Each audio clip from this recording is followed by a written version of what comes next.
What up, players? Welcome to my hands-on first look at the Roav Viva, basically Alexa in your car. Really cool. This thing was announced at CES 2018.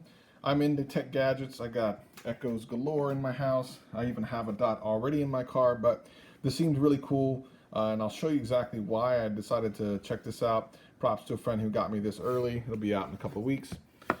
Real quick, hit the road with Alexa, just ask, get some directions, play some music, blah, da, blah, da, blah. And also, it is a car charger for your phone or whatever else you have in the USB. So let's go ahead and open this thing up. Not gonna waste no time. This is the second time I've actually recorded this video, so try to get it right this time. Viva, hit the road with Alexa. Open it up, good old unboxing video, boom! All your regular books and stuff. If you're a fan of Flossie Carter, you know exactly what to do. Interesting in here that they mention Spotify, which says Spotify will be available later. And that's one of the things you have to understand about these, is that any third-party device that uses Alexa does not use the exact same capabilities that your home Alexa would have. For example, Spotify or one of those things. Arbitration, where if you have multiple in the same place, only one answers. Things like calling and stuff like that. This actually does calling a different way, but this actually does something that the Dot does not do. So anyway, real quick, take a look. 2 USB ports on the front. Fast charge all your stuff. Well, it's not fast charge, so let's be clear about that. It's their own type of charging. I mean, there's not much to see on this thing. There is a button on the top. There's your 2 microphones. Boom, boom. Your light. This whole thing around here is lit up. Tap it there if you want to invoke Alexa because she doesn't hear you, which sometimes happens, or you hold it in to mute it. One thing that this thing does do is it shows light all the time. Normal Echo devices do not have the blue ring on unless they're being spoken to. This has the blue ring on all the time. It does brighten up once it talks, once it gets spoken to, which I'll show you later. I also want to show you the app. Let's show you the app here. So, boom. So, Roav Viva app. Now the thing is, you can only connect to it when it's obviously powered, which means it has to be in your car. Problem with this is you have to do firmware updates when you want to do them in the car while your car is running. It took about 10 minutes to do the last one, which, or almost 10 minutes anyway, and that seemed to be kind of a pain. You can chat with them, their support. I don't know if they're actually active yet or not.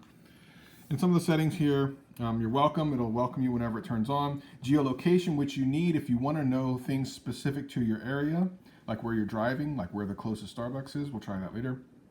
Launch while speak. I don't know what that does. I haven't been able to figure that out.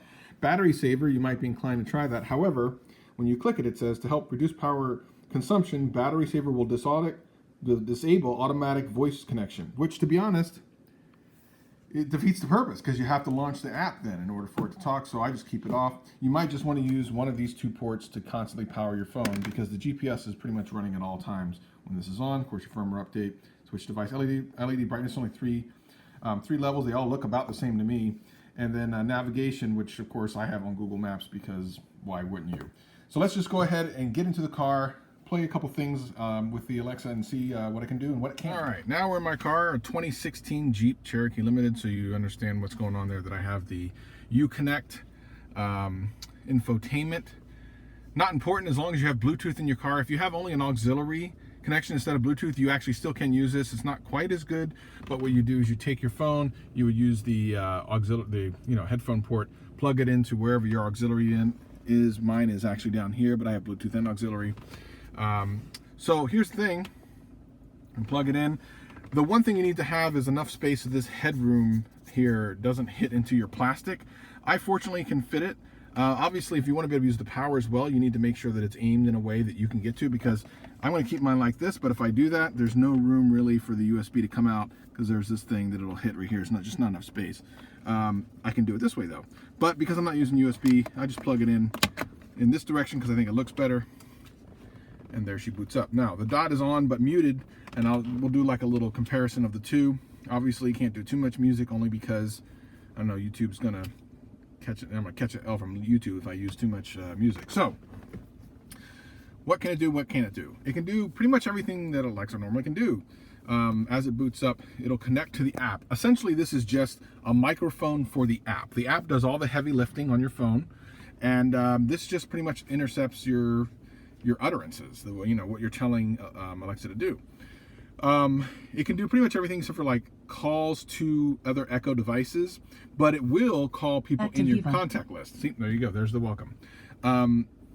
It connects Bluetooth with your phone. Your phone connects Bluetooth to your infotainment or your car, or if you need to use the the headphone jack, it'll do that as well. But the thing about that is, if you don't have Bluetooth, then you won't be able to use your steering wheel controls. I have mine behind the wheel there to go to the next track and everything. If you have Bluetooth, then you can.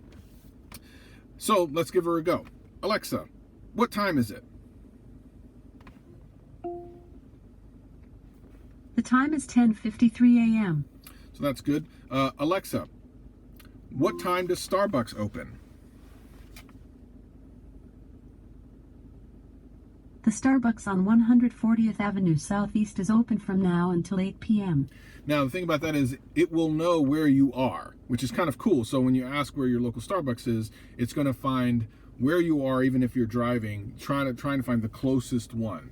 Now we can try to navigate to a location, because to be honest, that's one of the major reasons that I'm even considering this device over my Dot, because my Dot cannot do this very one trick, which is, Alexa, navigate me to the local Starbucks. Getting directions to Starbucks at 17230 140th Avenue Southeast. What it's doing now is it's going to pull up. It's going to pull up the Southeast 159th and place. then there we go. So then it'll sit there and it'll do all the things and take you directly to your destination, which is kind of cool. So that's one thing that the Dot can't do, is give me navigation directions. But let's try music. I have noticed one thing, which is for whatever reason, the lag between commands and stuff seems to be a little bit longer on this device than it does like the Echo Dot. For example, Alexa, play In the City from my library. Playing In the City Harmony Clash from your library. 1001, 1002, 1003, 1004. Okay, wait about 4 seconds. Alexa, stop. So that should stop the song. Although I have had a lot of problems with this thing kind of understanding me at times, which is kind of interesting. I don't have problems with any of my other Echoes. See, there you go. Alexa, stop. And herein lies the problem. It's just not as accurate for whatever reason as normal Echo devices. So let's go ahead and mute this by holding in that button. We'll unmute the Dot and try the same thing to it. Alexa, play In the City from my library.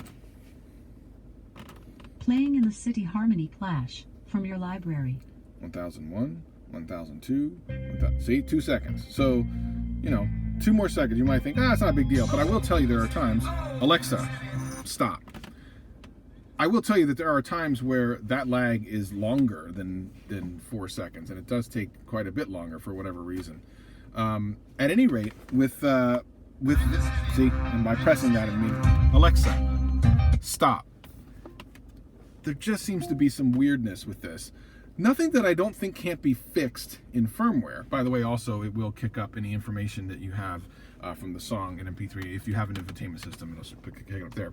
There's just a couple of bugs. I think it's all software related for the most part, and I think it's a combination of the Viva app and some of the Amazon services that run the Alexa service. So at some point, I believe this will be pretty much a home run. Hopefully before Amazon comes out with a device, which I assume they probably will, just based on the fact that I believe this is a great thing to have in the car. So should you get it? If for some reason you can't run hotspot, I have a hotspot in my car, so that's why I have a Dot. I would say, yeah, for $50, or especially if it ever goes down to sale for $30, you need to go ahead and grab one. Especially if you already have gadgets, if you have Alexa devices in your home, if you want to be able to get on-the-go music, which is great, or on the go navigation, which technically I can do with my infotainment system, but I'll tell you right now, Google Maps is just so much better than any map that's going to be in your car, unless you have like Android Auto or something like that, in which case it's the same thing, and in which case you probably don't need this. But I give it thumbs up. They need to iron out some bugs, but for the most part, this is a go. I want to say peace and love to everyone watching. If you like it, subscribe. We're going to do some other cool stuff just like this. I hope you have a great day, great weekend. Peace and love.